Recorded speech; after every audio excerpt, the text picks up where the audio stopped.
नमस्कार, आप सभी का स्वागत है the Madhu Vyas show episode number 15 में।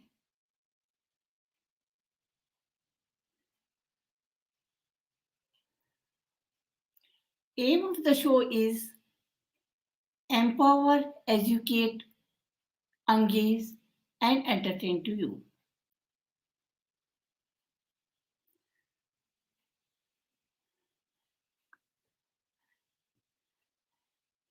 नमस्ते, मैं हूं Madhu Vyas, breathing warrior, lady with oxygen tube on a mission.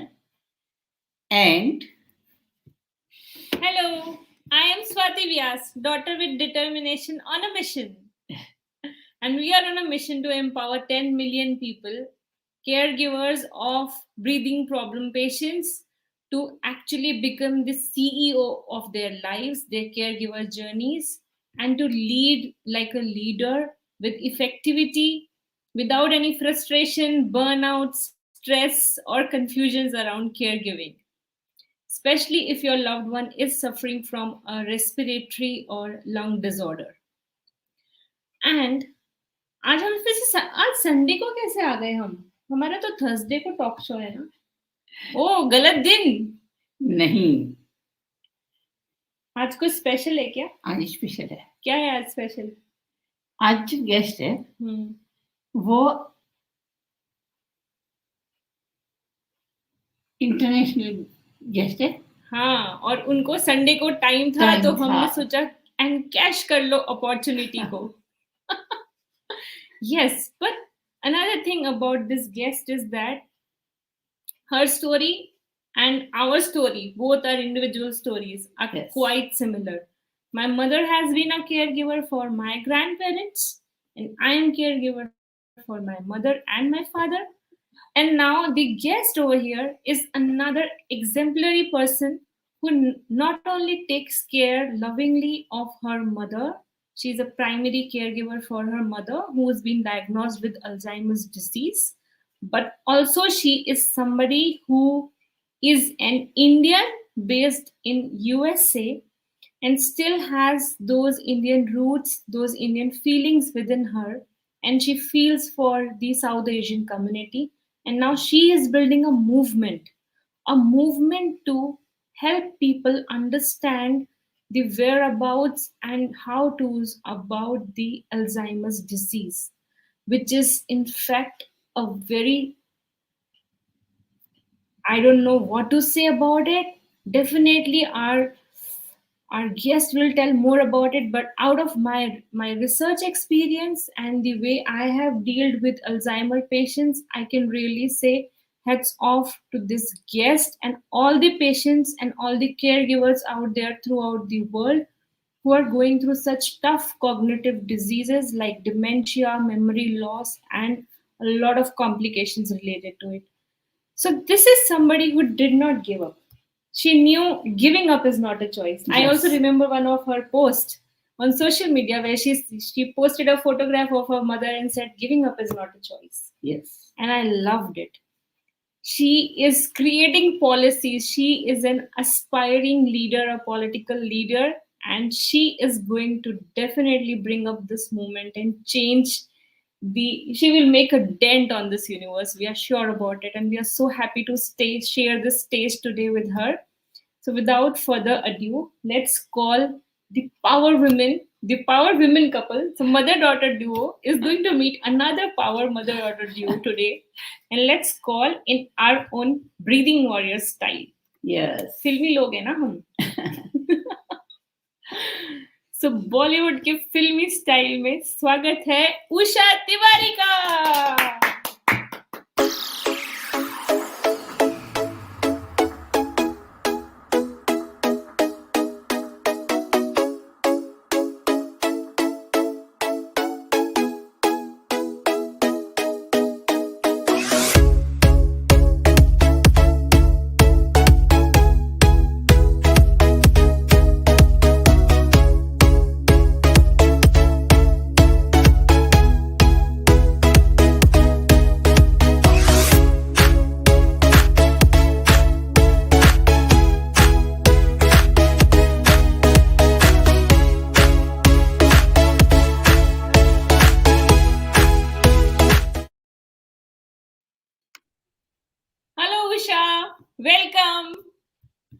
Thank you so much, Swati and Auntie, for the powerful introduction. I have like tears in my eyes. It really choked me up. I'm really emotional with your powerful introduction. So it's really an honor to be on the show. Thank you for inviting me, and it's been a pleasure to follow you on social media. And you and Auntie are powerful change makers, elevating the awareness, not only for caregivers, but for lung disease as well. So, congratulations to both of you, and thank you for having me. I'm like Yay! still crying. Thank you. Virtual hugs to you. Virtual hugs to you. Thank you. I know I also cry a lot on the show, and I every time think, "Aaj main nahi roungi," but somehow I have those teary eyes. This is how a caregiver is. And I love that you're not ashamed to actually own your emotions. So it's okay to have a disturbed mascara or a disturbed makeup on the face, because Oh, yeah. Thank you for reminding me. I actually did wear something and I've never been this emotional. So now I'm probably no, with the kajal everywhere. our scars are the proof of our victories in the battlefield, and let's own it empoweredly. Exactly. No, for me, tears rarely come. I have a tendency to hold everything in, to keep going and stuff, but they're little words or little moments like the introduction that you and Auntie did just made me very emotional. So, Yeah. And thank you so much for taking out the time, because we understand you have a very tight and busy schedule. So thank you so much for reaching out to us and accepting our invitation. We are so happy to have you. And whatever introduction we gave, it came right from the heart. Those words were really out of admiration for you and your lovely mama, Mila. Thank So, you. so we would like to know more about you, Usha. Like, I have been following you for a few months now on social media, and I'm so intrigued, and I'm sure our audiences also like to know about your story. Where did it all started? So you are an Indian and you're born in USA. That's what we understand. So Yeah. tell us about your childhood. Yeah, so I'm born and raised in Orlando, Florida. I am a first generation Indian American, and I have a younger brother, Krishna. So it's just the two of us. And, my mom and at that time, my father passed away about 23 years ago this month. Suddenly he had a heart attack and he was a physician. So we have family in India, in Mauritius, England, and France.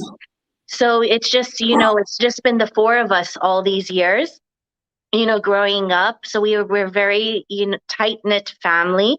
And my parents made it a point in our upbringing to make sure that we had the best of both worlds. That, despite living in America and, having a lot of opportunities, that we also understood, our Indian heritage. And, I in particular, I'm grateful. I wish my father were alive so I could, ask him more questions about my Dadaji. But my Dadaji was part of the Lahore conspiracy, and he was sentenced to Kala Pani. So, Indian nationalism runs very strong. It was with my father, and it runs very strong with me. Have a soft corner for anything Indian. And, so growing up, my brother and I went to school. We had the opportunity to study abroad because my father said, just because he's a physician, he doesn't want us to think things are handed down. We need to learn life the hard way. So I studied abroad in the sense where, you had to figure things out on your own. And I studied for 1 year in France. I took my classes in French, politics and economics. And I think those experiences that my parents encouraged me to do and pushed me to do made me the individual that I am. That if you can survive in a foreign country, not knowing anyone, taking classes, having to study in written French, and for 1 year to immerse yourself, that I'm really grateful to them for those experiences. It's made me a stronger person today. That when their challenges, no matter how little, small, or big, I feel more confident to tackle it because I feel like I've been through, so much throughout my life. Unfortunately, my dream was to be a diplomat in the United Nations, or, do something with Indian foreign policy to, put it on the global stage. But unfortunately, when I graduated from college in Boston, my father passed away the following year, very suddenly, heart attack. And that kind of shattered my dreams. And my mom was alone. So like I said, we don't have family here. And in the back of my mind, because we were such a close-knit family, I kept thinking, what am I going to do? How is she going to survive on her own? She had talked about moving to India, and I'm like, that's not an option. We growing up, we made trips to India, but they weren't as frequent, where I felt comfortable for her to, venture out on her own. So I made some professional sacrifices. I decided that I'll, stay with my mom and take care of her, because I'm going to stress if I'm far away. We have a tendency to call. I'll call like every hour. So I, sacrificed my dream to become a diplomat, to find, my profession, to carve out a profession for myself here in Orlando. So I've worked on political campaigns again, with the political family that I have, it's in my DNA. So I found political campaigns to work on and, started to build my network. And it was very challenging, and it was very frustrating for me, because it's not something that I wanted to do. I felt like I had to settle, for less. But at the same time, I knew that, my family is everything. So I have to do what I have to do. And, for the past 14 years, I've been working for elected officials, and I've made some, wonderful friends here. I enjoy networking, and I've made the most of it and come to terms that, in life, everything happens for a reason. Whether you like it or not, you overcome these barriers. But at the end, you have to find something that makes you happy. And at this time, caring for my mom, I could not leave her in the hands of complete strangers, people I don't know, that, her situation is very delicate. And I'm going to, do my best to take care of her to the best of my ability and juggle everything. Like I said, I work in local government at the moment. I've been with the organization for over 8 years, and I manage a department of 11 people. So it's very difficult, caregiving and working, attending to needs of other individuals. And because, you have to be on top of it. If I have a bad night's sleep, 3 hours or 4 hours of sleep, unfortunately I have to drink Red Bull, just to stay alert, and, just to balance the work and caregiving and personal life aspect. And but at the same time, it's rewarding, I think, as a manager, because I'm a caregiver. I'm much more sensitive to the needs of people, and especially if they say they need to take care of their health or their family. So I think, this is overall, as despite the challenges that we encounter, caring for, our mothers, it's hard to see them suffer, that, these experiences mold you into a stronger person, and, able to tackle things. Absolutely. And what a beautiful journey, and the words that are coming out of your mouth. Literally, I'm having goosebumps, because I can, like I said earlier also, I totally relate to what your story is. Something similar has happened with me also, but I really salute you for the way you stood up for your family, because when it happened with me, I was more mature in terms of age. I was already a PhD and working in a job when my father passed away.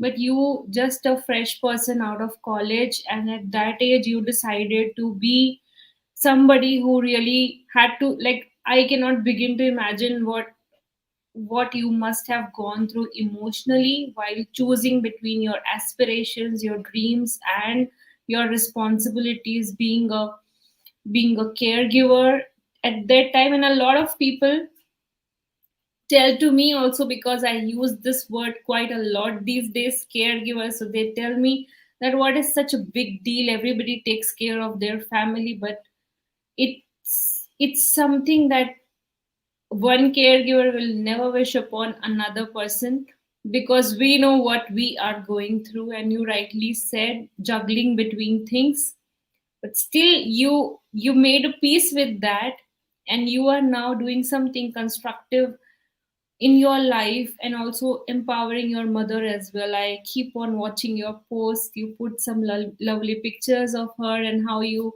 help her to name the vegetables or draw some pictures, and how you come up with fun activities with her. So, so tell us more about those challenges, when there are some good days and there are some recovering days, and that happens with us also. Like, today is one of the good day for my mommy, Good, but good. one of the talk show, it was not at all a good day. She was not even able to breathe with two oxygen pipes that day. But still, we were on the show, and I was talking all the time, and she was just sitting there. Even her eyes were drooping down.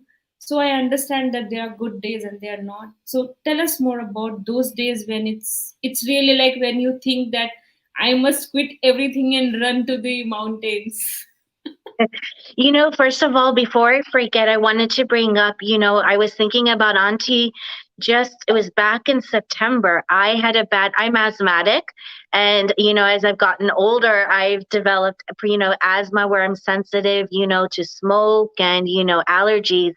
And I was not able to do anything, just, even walking and biking. Yesterday I biked after 6 weeks. I did 10.9 miles. So, I really, kudos to you and Auntie for bringing up, the breathing issue, because like I said, no, people don't understand, what it's like unless you go through it. And when I was going through that for 3 weeks, it was a struggle just to walk.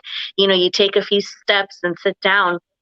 So, it is, you have good days and bad days. But, back to the caregiving, unfortunately now I'm having a lot more frustrating days. When my mom was diagnosed several years ago, maybe 7 years ago, I didn't understand, what dementia is. My father was a gastroenterologist, so I was more familiar with stomach and digestive issues. And, I have some knowledge of cardiac. But when it comes time to neurological, I did not realize, how the brain just takes over everything, and with my mother, in her case, it started early, about 7 years ago, where she had mobility challenges, where she was not able, she would stand up, walk a few feet, and then fall. And so that was my stress, back 7 years ago. And every time she got up, I would stand behind her or make sure she wouldn't trip, move the rugs, even when she got into the shower, she was able to do all those things. And then fast forward to now, she's just basically bedridden. She can't even get up. She doesn't understand what it's like to stand up. If I ask her to stand up, even sitting up, if I put her on the side of the bed, her body moves so much. And it's difficult for me, to kind of control her movements. And what I thought were challenges the past 7 years, I never imagined that the kind of challenge that we're encountering now would ever occur.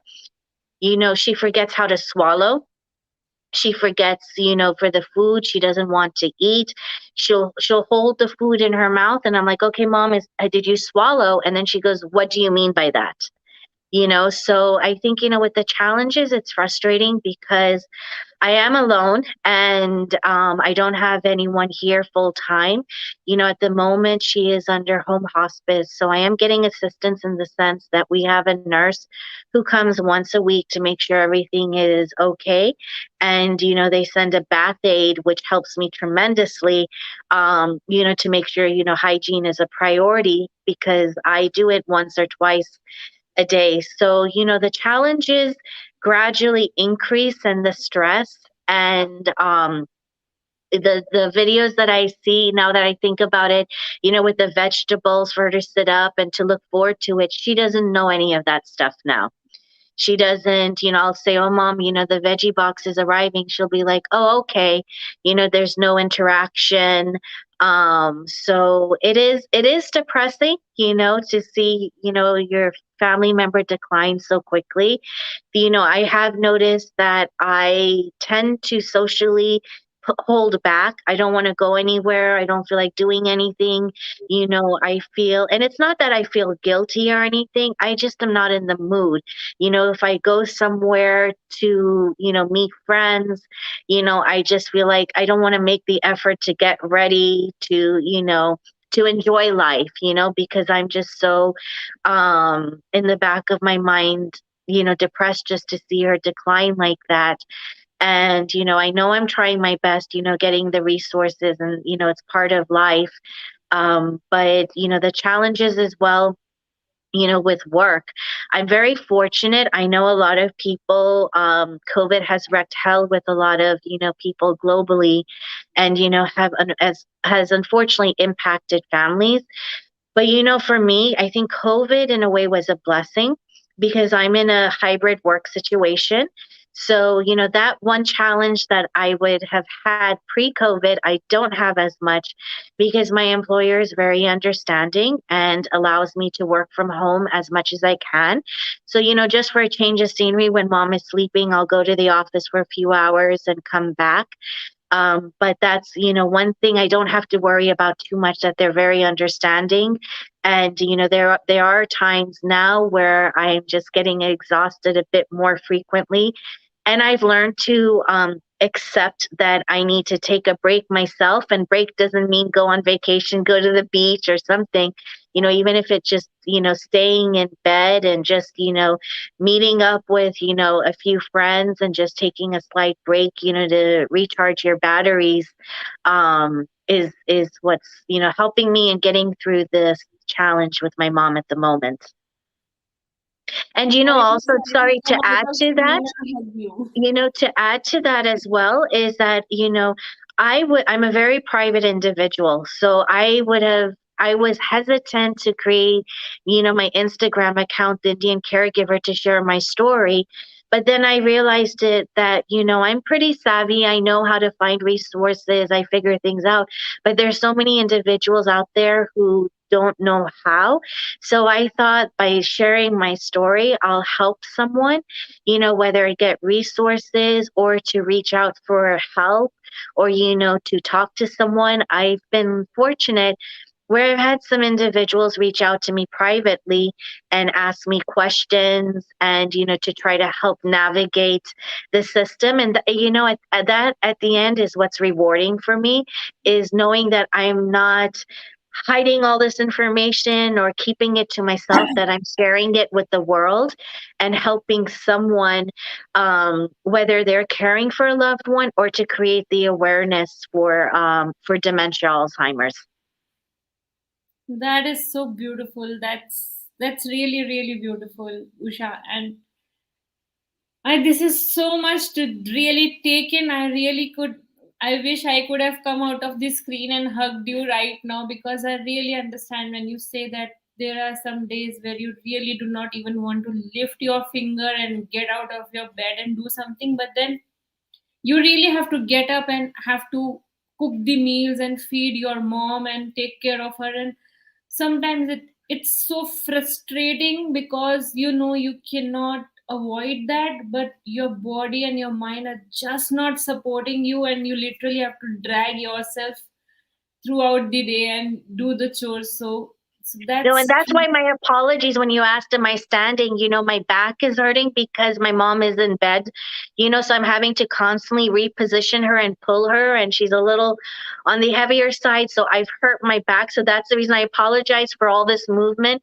It's just this is easier for me to stand because my back, just caring for her is kind of, I have more frequent issues now. do not worry about it, and you don't have to apologize for anything. Yeah. You can actually walk around as well. We don't mind at all. Thank Yeah. So tell me, Usha, do you, and this is something people usually don't talk about, but do you ever resent your mom? No, I don't. It's never come to my mind. My parents, like I said earlier, very, close knit, tight knit. They're everything to me. I like I said, I unfortunately my family is abroad, so I don't know what it's like to have an extended family, or to hang out with cousins, and to have a nana nani dada dadi. They passed away before I was born, except for my daddy. I only saw her once in India, so we never had that family support system here. And I miss that, and I wonder. I was envious of my friends here in America who who had that all the time. So I'm not, whatever my mom is going through, they raised us to to be caring individuals. And if I care for other people, I don't know why should I not care for my mom. And like I said, this experience has made me stronger. The one reason I get frustrated with her is that, she never went to the doctor all her life. And, she would always ignore or not take care of her health, like go for walks, that type of physical activity. And, that's where I get frustrated with her and just say, mom, if you would have walked, or, done a little exercise, or, gone to the doctor, maybe we could have tackled some stuff differently. I think about it in the back of my mind. But, for the past 7 years, whatever's happened in the past, you can't bring it, there's no point in beating a dead horse. So, we just have to move forward. But no, the resentment's not there. Yeah, absolutely. And I understand when you say that, because sometimes me and my mommy also, because we are working on a book nowadays, so we usually talk a lot about, because we are now trying to connect the dots and put up our experiences in a way so that people also can get the early signs, and they can get alarmed and they can work on it. So sometimes me and mommy also talk about it, and my mommy says, I always focused on cleaning the house and taking care of you and your brother, and I never ever thought that I should take care of my body as a house that I have Yeah. rented. So she also understands, and we also know that things could have gone differently, but the best thing that we can do now is to apply that in the thing that we have now. So we do that now. So whatever she wanted, she's like, I wish I would have done meditation and whatever is possible now. So she is doing it now, and I am also doing it proactively now, so that it does not, people say it's genetic, it's everybody has these genes, but because the way we live our lives, just like our parents, we end up actually manifesting those genes, and then we say it's our parents' fault. So Exactly. I think there's a lot of stuff that we can control, and whatever we can control and take charge of, it's important to do it. I know I've neglected my health in the process with my mom, but when I see her struggling to walk and balance, I'm like, you know what? Before I used to go to the gym all the time. I used to be fit, do everything, do 10Ks, 15Ks. And, I was a lot more active. Now it's like time is precious.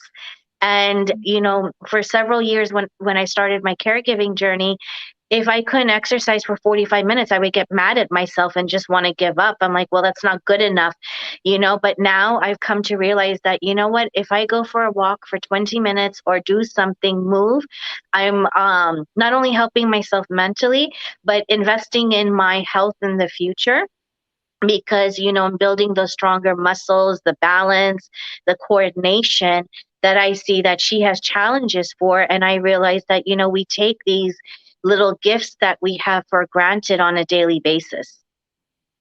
Absolutely. A lot of people do not want to get up in the morning and go for exercises or morning walks, and then this has now become a dream of us, both of us, because now we do not leave the house.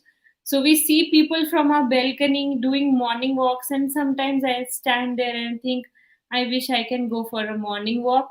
And then I think, why are the other people, all these people in other apartments are sleeping? They must get up and go for a morning walk. It's a luxury and they're not understanding it.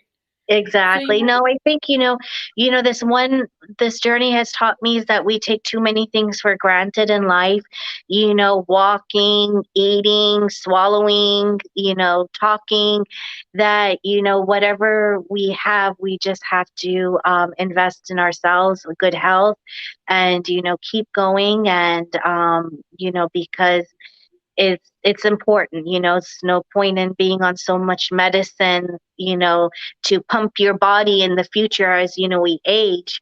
Now is, it's never too late to invest in our health.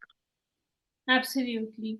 I also want to understand, Usha, how does gratitude play a part in your life? Do you actually practice gratitude? And if yes, then how does it helps you?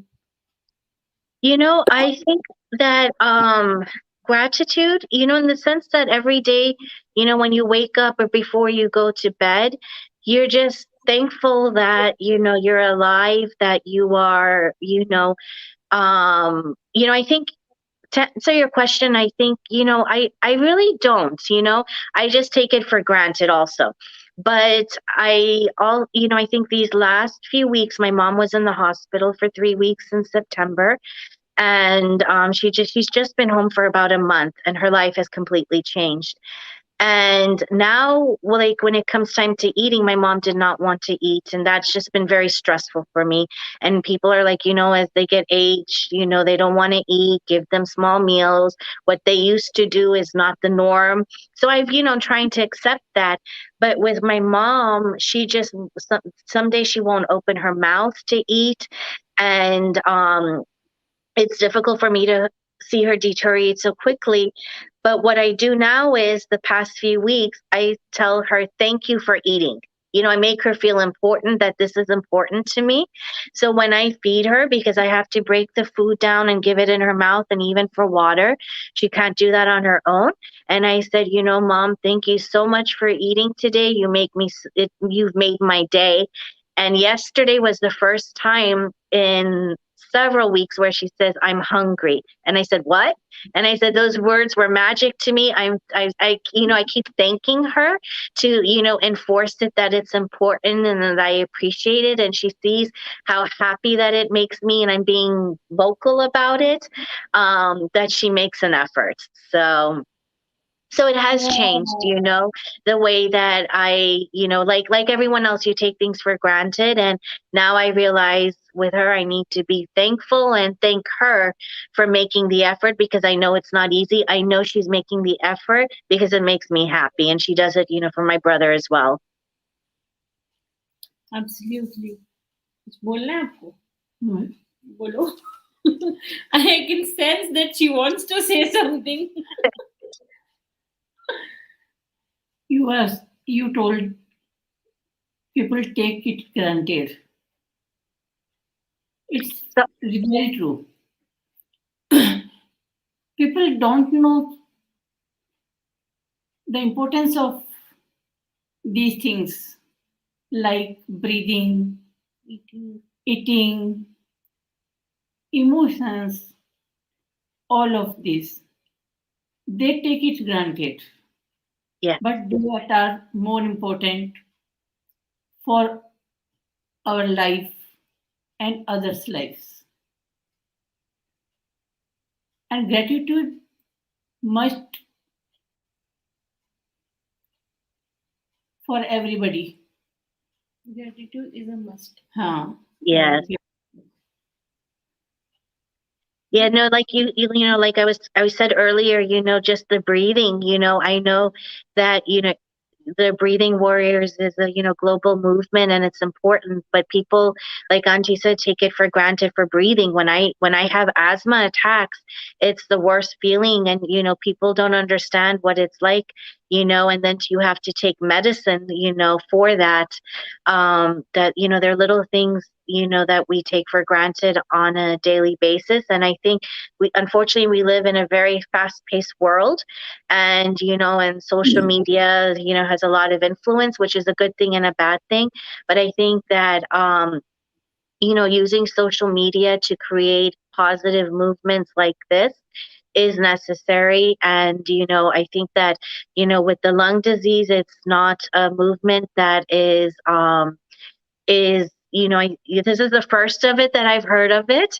There are individuals who have it. So, like I said, that it is wonderful that, you took on this initiative, because I think, from personal stories and experiences, other people will open up, and, your movement will quickly gain momentum. Yes. Thank you. Thank you so much, Usha. And a lot of things are happening abroad. Like, we are connected to so many people now. A lot of awareness is there, but still a lot of awareness is required in India, and that is why we started this. And just like you, because I understand you also run a very successful podcast, and you are very vocal about your journey, and you post a lot of social media content also around. And also, I understand you are part of Alzheimer's Association, I think, right? If I'm right, yeah. Yes, correct. So tell us more about that aspect of your life. How are you giving your contribution to create awareness and, some positive development into the area of Alzheimer's disease? So when I started this journey, I was not familiar with it at all. And I was very scared to Google, because, at the same time, Google can be a detrimental mental weapon that can destroy you, because there's so much information out there that you start thinking everything is applicable to you, and it becomes very bleak. So I was determined that with her, I'm not going to Google. I don't want to know. I don't want to know what the different stages are as I get them. The fact is, there's no cure for this.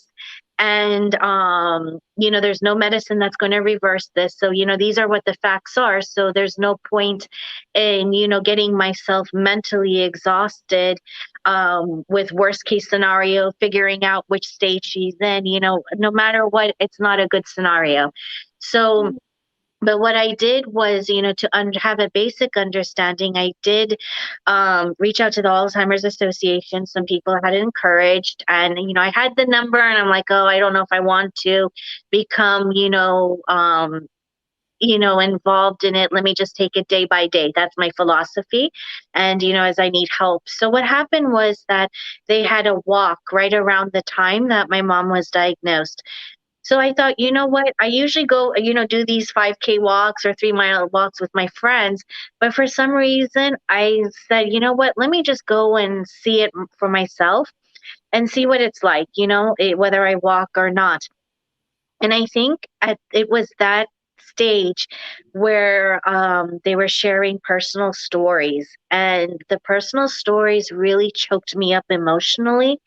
And to see individuals there, caregivers and individuals diagnosed with Alzheimer's, with walkers, with wheelchairs, generations, coming together for a cause. And, having a political background working, it really got me thinking that this is a very, powerful disease and movement. And so I started to look more into the association, and there were times when my mom was hallucinating a lot and had a lot of psychosis episodes. So I reached out to their 1-800 number. And I called that number asking them, I don't know what to do. This is happening, and I didn't know what to expect. But I was on that call for 2 hours. They did not leave me alone. They were sending emails. They said you should be getting a PDF, how to maneuver the situations. And the tips that they gave me helped me tremendously with my mom. And that's when I realized that, they are valuable resources. I was hesitant to use it, that I want to give back in some way. And it's also a way, with my mom's situation, to see her deteriorate, knowing that I'm helping someone. It's kind of odd, but it makes me happy and it relieves my stress. So from that point on, I said I reached out to them. I said, I want to become involved with the walk, keep me posted. And then I realized that they had an advocacy wing to the volunteer aspect. So I basically I did my LinkedIn research to see who's in Florida, who's on the policy team.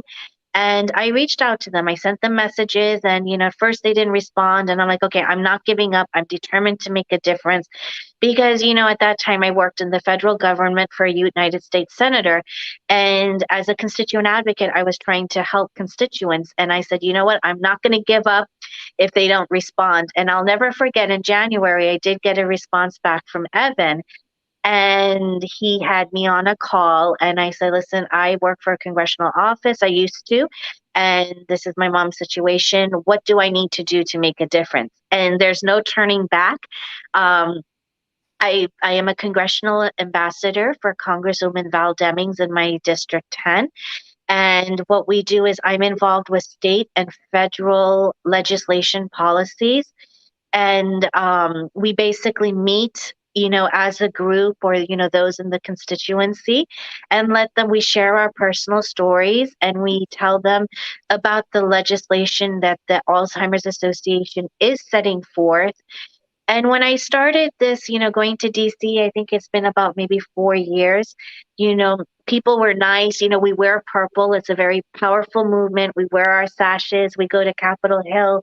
And on Tuesdays, we storm the office, 1,200 advocates from across the country sharing our stories. And, just before COVID, it's gotten to the point that we've made a dent where individuals are now even, elected officials are saying, I'm affected by Alzheimer's, in my family or congressional staff. So it's nice that this legislation gets pushed through, a majority of the time.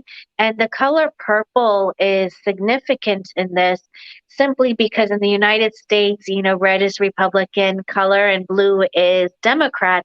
So when you mix the colors together, it's purple. So basically, from a legislation point of view, this is a disease that affects, Democrats, Republicans, it affects everyone. So there's no reason, for people to be so divided when it comes time to this. And, not only we advocate for, caregiver legislation, for resources, but we also, advocate, for better training for the healthcare individuals who are dealing with dementia, Alzheimer's patients. And, at the end, it's a very rewarding experience. When we went to Capitol Hill at that time, I believe it was under President Trump, and he had signed one or two of our pieces of legislation. He made it a law. It went into effect. So, I think that it's important that, sharing stories is powerful, not only for the average person, but for elected officials as well. So that way they can create a, policy and plan because, with this, with the neurological diseases and, like any disease, it takes a toll on the healthcare system and resources, especially financially, get depleted quickly. Like, for example, one does not realize that, all the, whether it's blood work or spending money for rehabilitation or for supplies, all that stuff, you may have one or two people now, but 5 years when that becomes 100,000 people, it's important that our lawmakers, not only in the United States, but across the world, are aware of this, for planning purposes, that, this can affect them, in a heartbeat, and that they need to be prepared and make sure that there is adequate resources and funding for healthcare, initiatives. Absolutely. And I think also, I also was co-chair for the Orlando Walk to End Alzheimer's. So I think, that has been a very rewarding experience the past 2 years. I've been involved with the walk a little longer, but 2 years as co-chair. And, one year I co-chaired it with Yog, and it was nice because, especially in the South Asian community, we had a lot of participants who came, who wanted to walk, or who were affected or knew someone affected by it, or just, showing their support. So I think, the awareness factor is important. I also mentioned to you that growing up, I've always wanted to give something back, to, my community. And February 19th, we're, doing this global initiative where we're going to talk dementia and caregiving with the South Asian community, because, our needs are different. Every minority community is different, whether it be in communicating or understanding what the disease is. And, like I mentioned to you yesterday, when I read an article a few years ago where I read individuals, because they don't want to deal with the issue in India, they leave their parents on the side of the roads for someone else to deal with it. That's when I realized, I'm like, you know what, there's no awareness, and it's important that it starts somewhere, no matter where, we are. And, for people to understand, that this is not a mental health issue. This is not, some issue that should be ignored. So that's one initiative that I'm doing next year to, provide more resources, and just wanting people to be more open about what this disease does. Absolutely, and that's commendable. And you rightly said that when we are going through certain challenges and we know that they are beyond our control, but if we can go out and help even one person with whatever way we can, it really helps us to lift our spirits high and gives us that fuel to just keep on for one more day, and one more day further. So it really helps, and it really helps us as well, because same thing happened with my mother when we were going through this very super critical phase of her disease, 2 years back, when my father passed away. And then she thought that me and my brother, we were literally clueless. We used to live in this house like a zombie, just get up to the alarm, do the chores, and do the provide the medicines at the times. And she thought they have left everything for me. How do I help them? So it was her who actually brought us back from that depressing zone. And she said, I will become your solution, I will never become your problem. And I'm so grateful. And I really, whenever I hear your story, it's not like I'm not comparing the diseases, but I really want to portray the gravity, because a lot of people, they start hating their parents or resenting them just because they are on oxygen or some respiratory disorders, and they think that they are a burden now.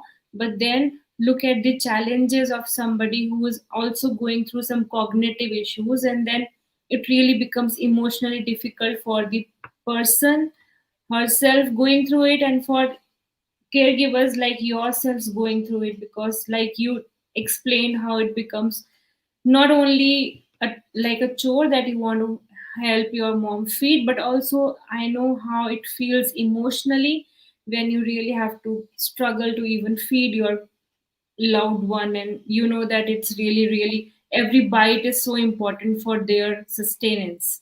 Hmm. So I really want to take this moment and share to everybody that whatever challenges life is throwing at you, be grateful for them as well, because when you look into the other shoes, you think the grass is greener on the other side. But when you really go into somebody's life, you realize that at least you are not facing those strenuous challenges. And sometimes you find some kind of gratitude and some kind of humanity within you, and you stop resenting your loved ones for being ill because they themselves are helpless. Nobody wants to be sick, nobody wants to be unhealthy. And So at the end of the day, we're all human beings, there are a lot of things that we can control, but there are a lot of things, unfortunately, that we can't control in life. And, life throws us curveballs, at random times. But, not to, my opinion is that, when you resent things, you're not a strong person. You haven't been through life. You're just making excuses that what if, you can't say what if or this happened in the past. You have to move forward. And, I think, caring for a parent is very challenging. And, no matter how immersed you are, whether it's a little bit, you've got the support system or it's fully hands-on. I think that, like, I know I keep saying this, an experience that makes you stronger. That, those that say, oh, I resent this, I resent that, it's that, life is not easy. With caregiving's not easy. Working, it's not easy. There are going to be challenges in your workplace where you may have a disagreement with a coworker, or you may not complete a project on time, those types of things, but you can't make excuses. So, it's one of those things. yeah, and about the projects and the work, when you talk about it, it's really important, and I really appreciate and admire your employers as well, because they have been very kind and understanding with your situation and taking care of your mother. And so we need more and more people to actually understand it, and not by actually going through it, just by having some empathy for the another individual. And I read this amazing quote few days back, that we all might not be in the same boat. We are in the same storm though. And somebody is having a submarine, and it was a beautiful quote. Somebody has a boat, and some are sinking, and some Oh, I are. think I posted it. Some are on a yacht, some are on a canoe, some are on a boat, or, yes, I do remember. I saw that, and that really resonated with me. Absolutely. So just being simply kind to people and not judging them, because I see a lot of people, they are just ready to judge you for the way you are. And many people think that I'm making excuses, not picking up their calls, but there are a lot of things, like even if my mother goes to the washroom or something, my complete attention revolves around us. Like you said, you took care of your mother, like when she used to stand up.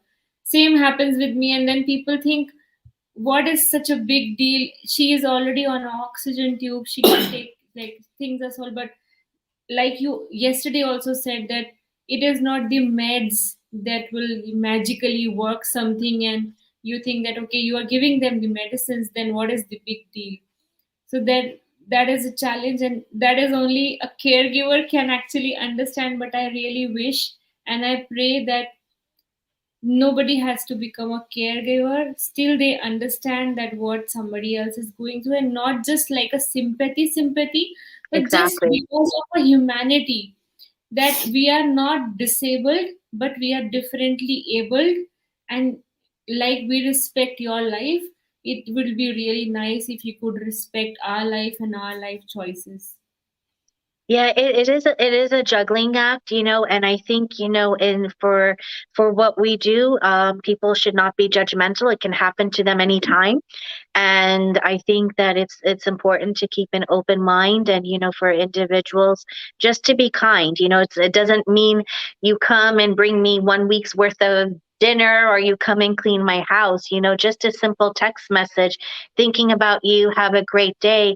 I have a friend who does that quite often, and that just makes my day. I don't see her. We haven't, for a long time, and she'll be like, "How are you and your mom doing?"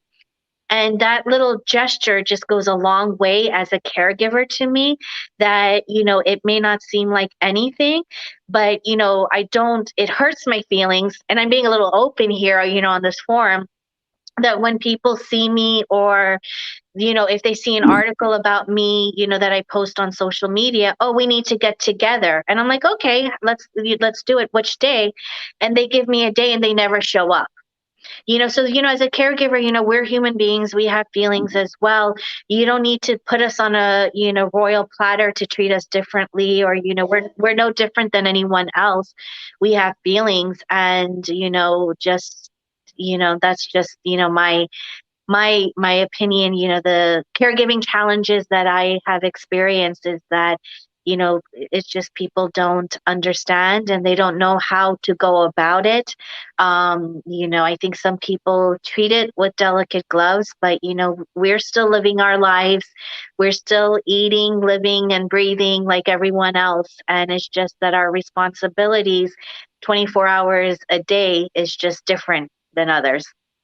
Absolutely. That's what I mean by differently abled and Yeah. not disabled. Yeah. And I love what you have done about the legislation and the work and the policymakers. And this is actually our question, and on, like, we are voicing it out, but we are voicing it out on the behalf of all the breathing warriors on this face of this planet. That okay, COVID pandemic hit the planet, and so quickly you could come out of a vaccine for it. But just because the duration of the death in the chronic illnesses is longer, you think that it is not a top priority. But we are, along with the loved ones, are dying on a daily basis because of those chronic illnesses. So where is the treatment for Alzheimer's disease? It's been more than 50 years. No new drug has been introduced for Alzheimer's, and let's first say for respiratory disorders. We are putting out that question very upfront and very straightforward and head on to this forum, that where are those drugs? Where is that research going on? And when do we expect some relief in our lives? Because it is not the way it should be. How could a vaccine for a newly discovered virus could come up so soon? Because people were dying within days and hours. So you thought the duration between the death is smaller, so it's an urgent matter. But think of the people who are living for decades with a situation, a medical illness, day by day, dying breath by breath, and then actually feeling that pain every second of their lives. So we really urge the policymakers, the researchers, and the scientists, and the pharmaceuticals, and doctors, and whatnot, everybody who can contribute into that. Please take it as an urgent matter, because 22% of this global population is facing respiratory disorders, diagnosed and undiagnosed. And I know the figures of Alzheimer's are also very high. And apart from Alzheimer's, a lot of dementia. Yes, and I agree with you. I think, when it comes time to the chronic illnesses, that, individuals like you and Auntie need to be vocal about it. You need to have these open discussions. People have to have the open mind if they want that change. Write letters to the editor, post on social media, tag your lawmakers. Encourage, those who are following your movement, whether it be for lung disease or any chronic illness, that, they are aggressive with the lawmakers in bringing it to their attention. And it doesn't have to be, face-to-face attention. It can be, virtually. It can be tagging them on a post. It can be inviting them to, something like your show. And that way, I think that's how, it'll gradually start, and that way they realize they allocate more money towards funding to understand the various chronic diseases and how it affects individuals, and not only individuals but even different minority communities. Yes. So the different activities going on under this Alzheimer association that you are associated with, do they also emphasize on the research part of it and creating new drugs or some solutions regarding this disease? So, I'm a volunteer. So what they do is a lot of the, whether it be the walk or even, biking, for, fundraising, their fundraising efforts are based towards research to find a cure to this disease, to find, the first survivor. Um, so that's what, their main, goal is. In this country, they've got clinical trials, so, where they have individuals, the proposed medicine that's in the pipeline to see, how that works. So I know that they do push for that, clinical trials are important. They need people to sign up. So that's, one thing that they do push. So that way they learn more, they can collect the data, and what they have, they can improve it and make it better. I know, they do have, some clinical trial groups, geared towards minority communities. And I just recently had a conversation with someone on the West Coast in the United States. And I think, there are also clinical trials that they're starting with the Asian community. So, because of the, genes and the different, genetic makeup, to see how it affects, and, those types of things, to get a thorough, understanding. Absolutely, absolutely, definitely. And that's what we are doing, little by little, step by step, every day with this movement. And I'm sure you are also going to make it a big movement with the Alzheimer disease. And Breathing Warrior totally supports you and your mom and a lot of people out there struggling every day in their lives, but still smiling and putting up that bright face for the people. And it sometimes it itself is such a courageous thing to do, to smile. And I love when my mom smiles, because Yeah. I know what she is doing. She actually brightens my life every time I see her smiling. So this is something. No, it's true. With my mom, like I said, her facial expressions have changed. Even for her to smile, she'd be like, "How do I do that?" So a smile is really, it makes a day. When you see people happy, not only whoever you're caring for, but just even going out to eat in a restaurant, or to when you step out or walk, when you see people smile, it has a positive impact. Yeah, and all the people who are watching the show right now, or maybe you'll watch the recorded version, please understand the importance of a smile.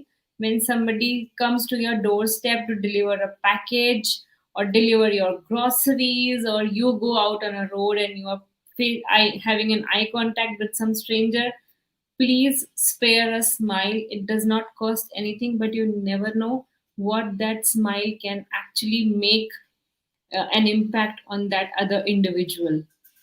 So do not take Very it for true. granted, and use it very, very liberally. Use it on everybody you could actually do. And that is actually title of our second upcoming book, Own Your Smile.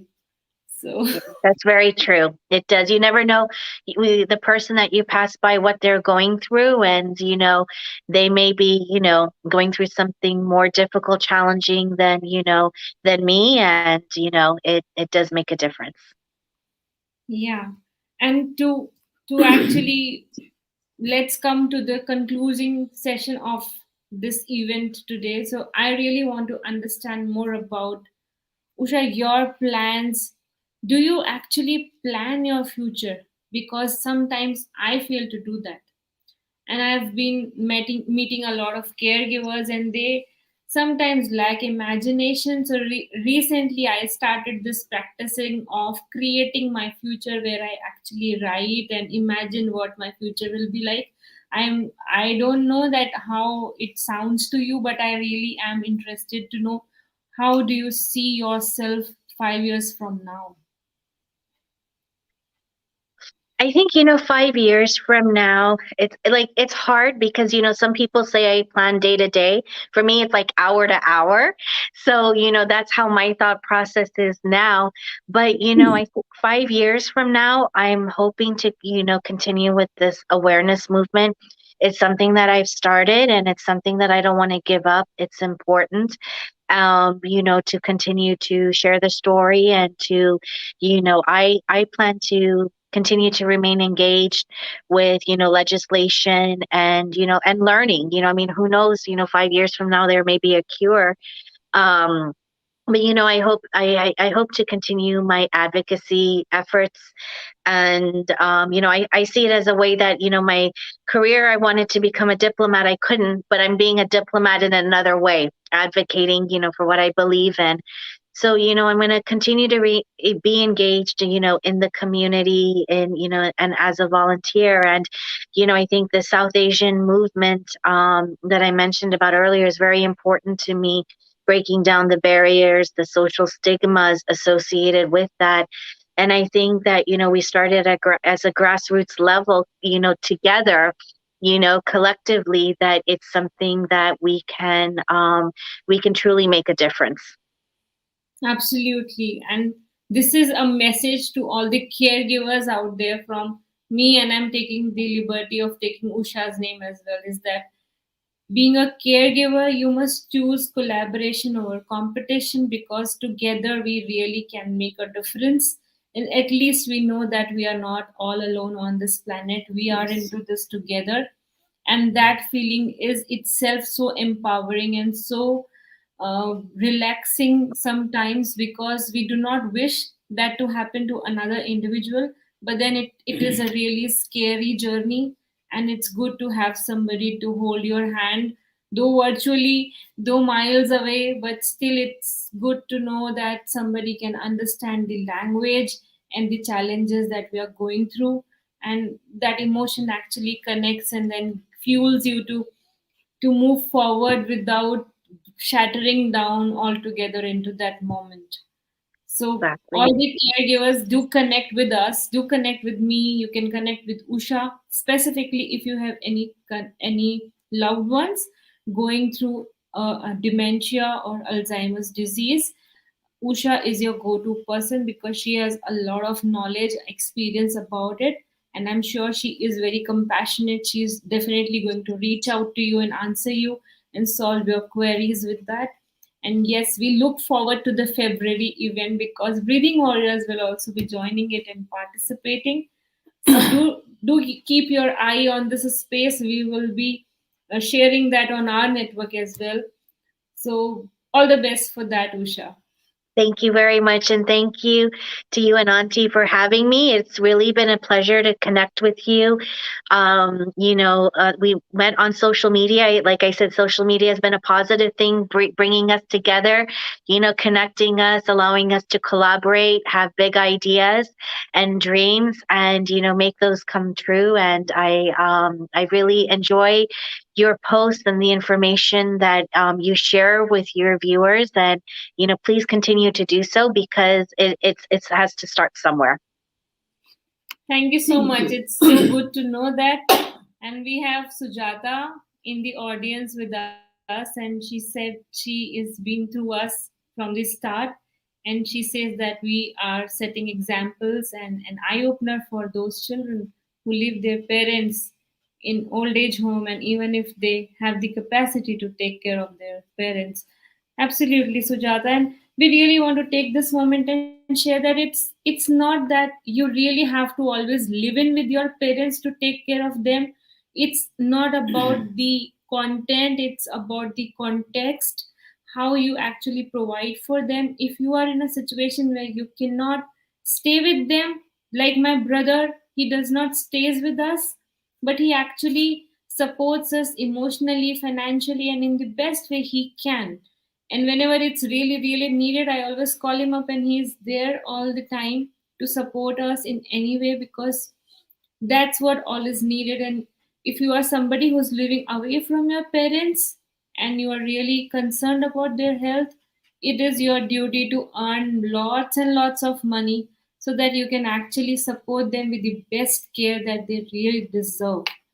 So think of it just like you wanted it. Maybe if you were in their shoes, what would you have wanted for yourself? So provide that for them. Yeah, you were saying something. I was going to say to add to that, that obviously there's not a one size situation, that's, applicable to everyone. In my situation, I lived with my mom. So, that's what I do. I know there's some people who just can't take care of them, but they do go and visit them, do activities, with the parents. But, even if you're remote, and your parent is sick, there are a lot of ways to be creative, to take care of your parents. Taking care of a parent, you don't need to be there 24/7. Even if you have a camera, you can keep an eye on them to make sure they're okay. If you suspect things or if they're prone to falling, create a network or something. Or, like I said earlier, just send them call. Pick up the phone and call and just say, how are you doing? I love you. Because you just never know if that's going to be the last time. I know when my father suddenly passed away, my last words were to him, Papa, I love you, I'll see you tomorrow. And I never did. So, there's, taking care of a parent doesn't always have to be physical. It can also be verbal, sending cards, sending messages, sending photos, because it puts a smile on their face. Yeah, absolutely. And those were the same exact words to my father. Like when at the last moment I told him I love you, and he said I love you. He said it back, and it was, I think, for the first time in my life, I was so vocal about it, and I said outright, like, I love you in a way, like after being an adult, I don't remember I ever did that.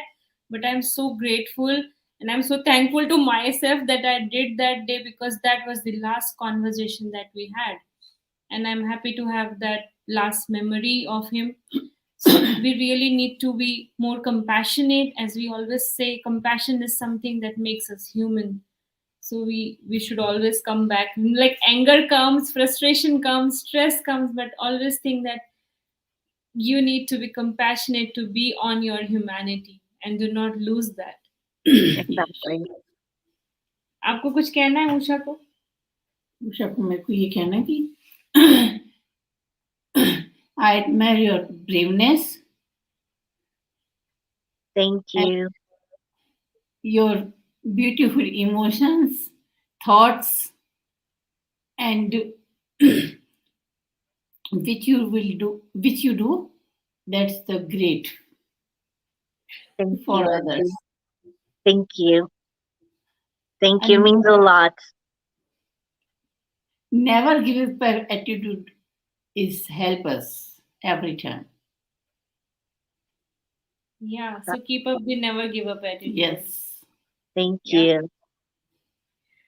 Wow, so it's been a wonderful emotional roller coaster ride, and just so that you all know, this is not going to be the end of it. Me and Usha, we are planning to collaborate, and we will be more often seen online together and sharing more about the caregiver journeys and how we can actually empower caregivers. So do reach out to us if you have any specific queries. We would do our best to answer you in the best way we can, and we will find out the resources for you from the best places. So Yeah. happy to walk along the journey with you now, Usha, and I Yeah. look forward to it. It's nice, there, like you said, that we're no one's in competition in this area, that we have to collaborate, and it's nice that you're in the India, I'm in the US, we've connected, we've never met, and I hope to meet you in the next few years when I come to India, and that would be really lovely. But I think that it's important to collaborate, and I think together and with others can truly make a difference. Absolutely. So we will together make a lot of difference, a positive difference, and make this world a better place. And we urge a lot of caregivers to come up, contribute to the mission. You all are welcome. We all are one. We all are in this together, and we all are awesome together. I hug you virtually. God bless Same you. here. And you hug your mom also from me. And I for will. me. I will. I will let her know when she's sleeping right now, so I will definitely. Yeah, it is works, I'm sure. Yeah. All right, Usha, let's end this session for tonight. In the interest of time, it's been lovely talking to you and knowing you more, even more. So thank you so much for coming to our show and taking out the time. And for this pretty smile, this is something that has made my day today. No, thank you very much to you and Auntie, for having me. And I look forward, to us making a difference and, keep doing the videos too, because that's motivation, believe it or not, when I see the posts, it motivates me as well. So I appreciate them. Thank you so much. Thank you so much. And you also keep us posted about your mom's health. And just remember, I know this is difficult and it is struggling, but we are with you and we are always holding your hand. So you're not alone. Thank you. Thank you very much. Take care. Bye-bye. Good night. Good night. Good night, audience. Bye-bye. Bye.